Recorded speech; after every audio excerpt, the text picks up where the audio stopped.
What's up, beautiful people? Coming on the heels of my culture shock videos is a video about the things you should know and do in the event that you wanted to travel to Cameroon. It was only fitting. Now, I'm sure this could apply to traveling to any other African country. However, I personally have not traveled to any other African country from the US yet. I have traveled to Ghana, but that was from Cameroon, and that was a long time ago. So I'll stick to what I know. Let's go.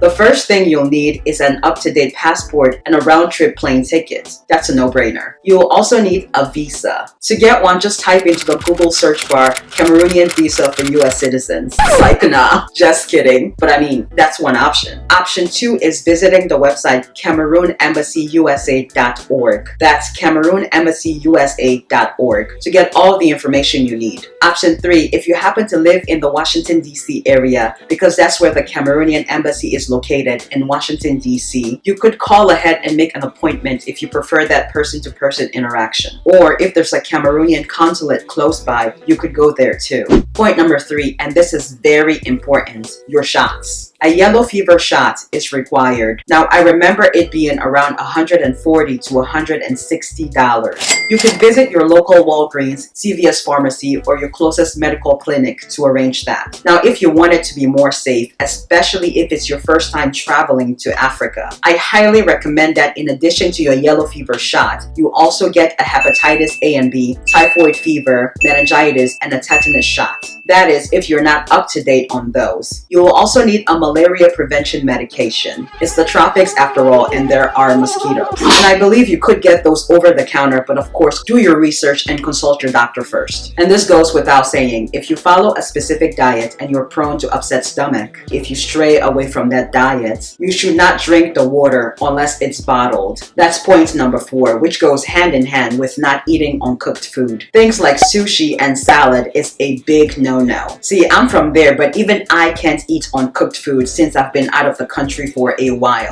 Point number 5, carry cash. Cameroonian currency, that is. Cash is king. Yes, dollars and credit cards may be accepted in a lot of countries, and there are ATMs, but those might only be in tourist areas. Should you stray from the tourist area, you want to make sure you're covered. And since we are on the topic of straying from the tourist area, if you do decide to do that, make sure you're with someone trustworthy who speaks the language and knows the area very well. Otherwise, check at the hotel reception to see if they provide any guided group tours. That's always the safe route, in my opinion. This rule applies when visiting any other country, whether it's on the African continent or not. There are crooks everywhere, period. Lastly, I would advise going during the dry season, sometime between February and May. Flights are generally cheaper if you purchase them a few months out. And you certainly don't want it to rain on your parade and then have to deal with the mud. It gets really messy. And this concludes the Cameroon series. We made it! Thank you so much for watching. I really hope you enjoyed it, and I'll see you right back here next Tuesday. Bye!